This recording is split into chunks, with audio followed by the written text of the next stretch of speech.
أنا مغربي أنا مغربي أنا مغربي أنا مغربي. Waouh! C'est la première fois que je vais analyser une victoire marocaine dans un match à élimination directe. Autant vous dire que j'attends ce moment depuis tellement longtemps. هرمنا من أجل هذه اللحظة التاريخية. Aujourd'hui, vidéo avec la banane. Si je vous dis Hakimi, Amallah ou Boufal, est-ce que vous aussi vous avez la banane? Est-ce que automatiquement ça déclenche un bouton, ça vous rend heureux? Parce que pour moi, c'est le cas, mon frère. Là, il peut se passer ce qui veut se passer, je serai heureux. Honnêtement, je suis très content. Je parle pas des performances, je parle pas de l'adversaire, je parle de rien, je parle juste du fait d'être en quart de finale de Coupe d'Afrique. Enfin! Le match commence avec une belle composition. On part sur un 4-4-2, au gardien Bouno, en défense Agard avec Seiss, à droite Hakimi, à gauche Massina. Ensuite, 4 joueurs devant, du coup au milieu défensif, on a Amrabat avec Amallah, sur le côté gauche on a Boufal, et sur le côté droit on a Louza. Alors Louza c'est un petit peu le joueur polyvalent, on l'a vu un petit peu partout, tourner partout au milieu de terrain, côté droit, côté gauche, pour apporter le plus de solutions possibles offensivement, mais aussi être présent défensivement. Et devant, Kabi et Anasseri. Honnêtement, compo quasi parfaite. En vrai, c'était difficile de faire un meilleur 11 de départ. Avec les matchs qu'on a commencé, c'est les éléments qui ont le plus prouvé. Mais deux seules déceptions, ça va être toujours Massina. Bon, on va pas changer de discours, c'est la même chose les gars, son match n'était pas forcément bon. Et il a fait des erreurs encore. Et El Kaabi qui peut donner des choses, il a les capacités, on le sait.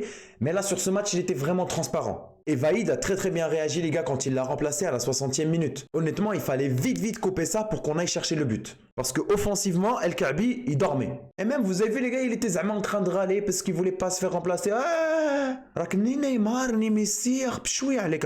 C'est normal, tu joues pas bien, on te remplace. C'est ça la politique de Vaïd, ça marche très bien. Donc tu suis les ordres, tu les acceptes avec la banane ou tu khurj. Je vais rester poli. D'ailleurs les gars, une image qui est juste incroyable, Boufal qui a été super actif, peut-être un de nos meilleurs lions avec Hakimi en ce moment. Vaïd le sort à la 80e minute et il sort avec le sourire, sans râler. Et on le voit juste derrière les gars en conférence de presse avec Vaïd et Hakimi en train de rigoler, en train de fêter la victoire. Regardez comment ils prennent ça bien et je suis content que Vaïd il ait créé un groupe et qu'il ait instauré le respect. C'est un petit peu leur papa en fait. On s'amuse mais en même temps on est dans un cadre professionnel et on écoute ce que le président nous dit. Et pour le coup les gars, le président, leur employeur, leur patron, ce que vous voulez, c'est Vaïd. C'est lui qui décide. Ah, je sais pas si vous avez vu les vidéos d'Achraf Hakimi avec Boufal. Ah, c'était trop drôle. Honnêtement, c'était trop drôle. Les deux se taquinent, rigolent ensemble et ça montre à quel point ils sont heureux et à quel point l'ambiance dans ce groupe, elle est incroyable. On les voit aussi tous les deux avec Vaïd. Boufal qui est en train de dire « Allez Vaïd, allez !» Bref, on dirait que c'est leur papa, ils célèbrent ça tous ensemble. Par contre, Vaïd garde les pieds sur terre et il nous dit « Cette équipe malawi a marqué un but fantastique. En première mi-temps, je pense qu'on a fait un bon match mais sans efficacité. On a eu une dizaine d'occasions qu'on doit marquer, mais j'étais toujours confiant parce que l'équipe était vexée. Je savais qu'il y aurait un deuxième but, on a maîtrisé et on a mérité notre qualification. » Ensuite, il nous dit aussi « Je les félicite parce que ce n'est pas encore fini. Merci et bonjour à tous les Marocains. » Et ensuite, Achraf Hakimi derrière, il a dit « Dima Maghreb, bonne nuit. » Bref, je sais pas si vous avez vu les gars le niveau d'Achraf Hakimi en français. Hein. Pour rappel, lui, il a grandi en Espagne, il parle pas du tout français normalement. Mais là, dans son club, il parle français parce que du coup, il est au PSG. Et avec l'équipe nationale marocaine, il y a beaucoup de joueurs francophones. Donc le boug, il s'améliore en français. Et là, on voit qu'il fait des efforts. Parce que quand tu regardes Neymar, qui ça fait 10 ans, là, il est au PSG, il parle pas un mot, il sait pas dire autre chose que ici, c'est Paris, tu te poses des questions. Bravo, mon Hakimi. Des efforts sur tous les fronts. Les gars, on est obligé d'en parler, on a pris un but très tôt. 7e minute déjà, une cartouche.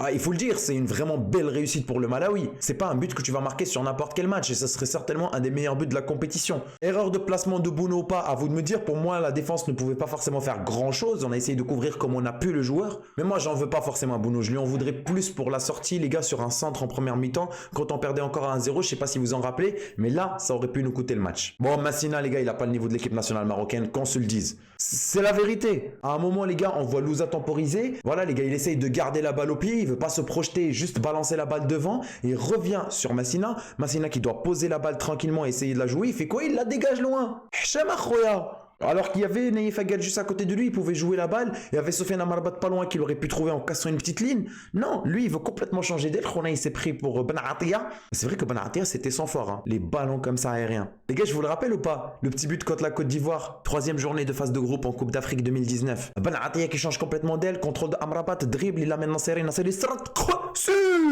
au niveau des stats, le Maroc a dominé comme jamais, il faut le dire. 24 tirs à 4, les gars. 6 tirs de plus que cette équipe du Malawi.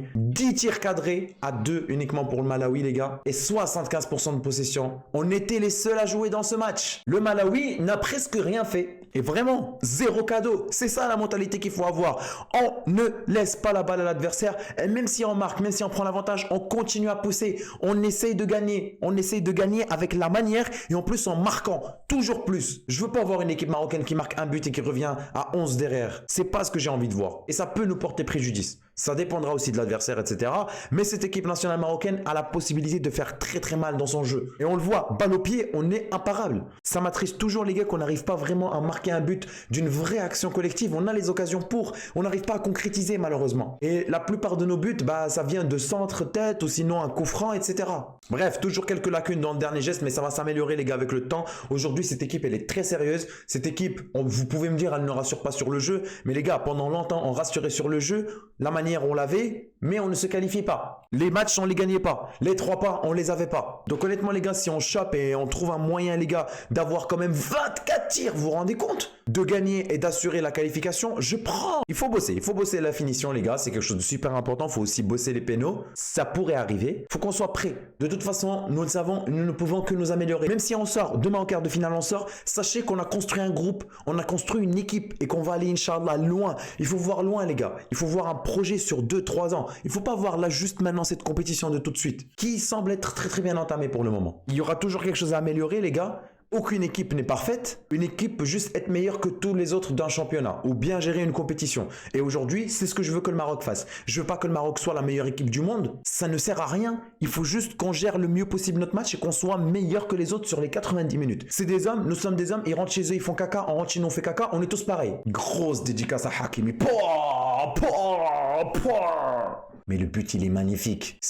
En fait, on voit que c'est pas du hasard. Le mec, il s'entraîne là-dessus. Et on lui a dit, c'est quoi le secret de ses buts? Il a dit, le secret, c'est le travail. Et il n'y a pas de secret, justement. C'est travailler. Essayer, tester, pratiquer. Il met 2 fois le même coup franc. Il l'a mis contre le Gabon. Et cette fois, les gars, il le met encore une fois. Un côté gauche, un côté droit. Le mec, il voulait faire exactement ça. Il a réussi à faire exactement ce qu'il voulait. Et franchement, bravo, mon gars. Je suis content que l'on soit resté zen. Je voulais pas voir une image où à la fin, tout le monde court, tout le monde crie. Ça prouve que malgré notre respect pour l'adversaire, on savait qu'on était au-dessus. Et on savait que c'était possible. Donc en fait, ce n'est pas une surprise pour nous d'être qualifiés en quart. On est content, on a validé l'objectif. Mais ce n'est pas une surprise. Ce n'est pas encore un truc de fou. Avec cette équipe actuelle, avec les joueurs actuels, on peut viser jusqu'à la demi-finale. Minimum. Et à partir de là, ça pourra être des trucs de fou. Je suis content aussi qu'on soit pas sorti faire le Hala. Alors, je sais pas les autres villes, mais dans ma ville, il n'y a rien eu du tout. C'est un match de 8e de finale contre le Malawi. On a réussi à bien le gérer. Alhamdulillah. Au lieu de sortir faire le Hala, maintenant il faut aller faire Juz Rak'at et dire Alhamdulillah. Par contre, quand on gagnera la finale, là on marquera l'histoire. On va faire le Hala et on va la faire bien. Merci beaucoup Vaïd. Merci beaucoup Fawzi Lakja. Merci à toute la fédération marocaine de football de mettre tout en œuvre pour que cette équipe nationale marocaine puisse performer dans de bonnes conditions. Merci à notre roi, parce que les gars, on le dit pas assez. Si notre football aujourd'hui au Maroc, il est assez développé, c'est qu'il y a des millions de dirhams dedans. Et ces millions de dirhams, ils viennent pas juste comme ça. Il y a un budget qui est mis pour ça. Merci à notre gouvernement, merci à notre pays d'accorder autant d'importance à ça, parce que nous sommes un peuple qui adore le foot.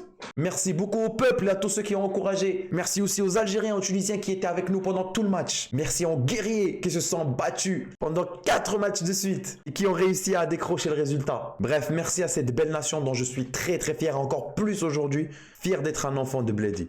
Allah, Al-Watan, Al-Malik, écoutez-moi bien, je vous jure que nous n'avons rien à envier à personne. Prenez soin de vous, vous avez la vidéo réaction qui est sortie si vous voulez la regarder. Vous avez aussi mon TikTok où il y a les réactions pendant le match. Je vous kiffe, vous êtes les meilleurs. À très très bientôt, Inch'Allah. Wa ash al-Watan, ash al-Maghrib, dima Maghrib.